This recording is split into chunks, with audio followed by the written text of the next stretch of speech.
Alors, 1er janvier, c'est effectivement la date d'application du décret. Donc, en théorie, un organisme de formation qui ne serait pas référencé sur le catalogue de référence du financeur ne pourrait pas bénéficier de financement pour ses formations. En pratique, ce n'est pas une date ferme et définitive, puisque 6 mois de transition ont été décidés par les financeurs pour accompagner à la fois la montée en charge sur le contrôle de la qualité et puis vous permettre, vous, organismes de formation, de rentrer au fur et à mesure dans l'outil pour venir y déclarer votre organisme de formation et répondre aux indicateurs. Il ne s'agit pas de créer un deuxième choc.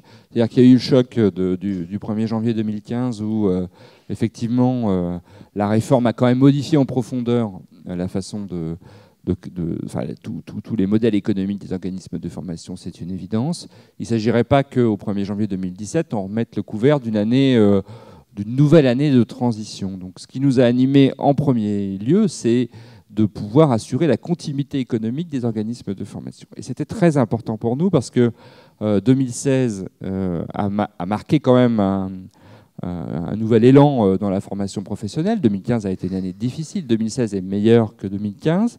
Il ne s'agirait pas qu'au 1er janvier 2017, on remette les pieds sur les freins en disant non, attendez, il faut référencer tout le monde, tant que vous n'êtes pas référencé, on ne vous prend pas en charge, etc., etc. Donc, un des accords que nous avons trouvé entre financeurs, c'est de dire pas de rupture et 6 mois pour rentrer dans le Datadoc les éléments nécessaires.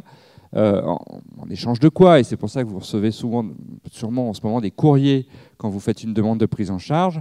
Vous vous engagez, à aller dans le Datadoc dans les 6 mois qui viennent, et je vous invite à le faire, sinon vous risquez le non-référencement à partir du 1er juillet.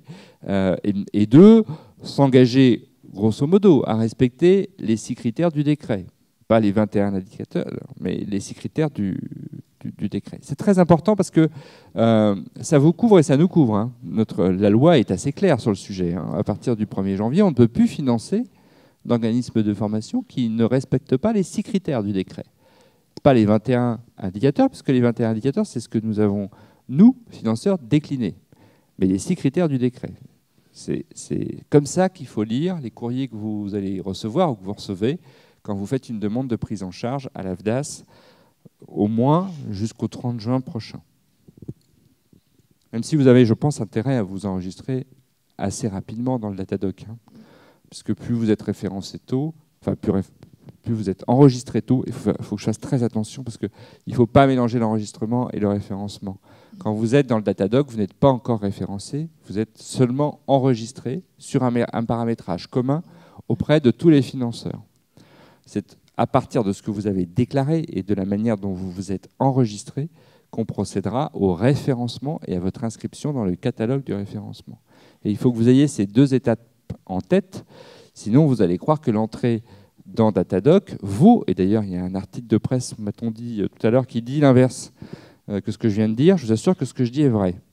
Il n'y a pas de référencement automatique dans le Datadoc, dans les catalogues, pardon, une fois qu'on est rentré dans le Datadoc.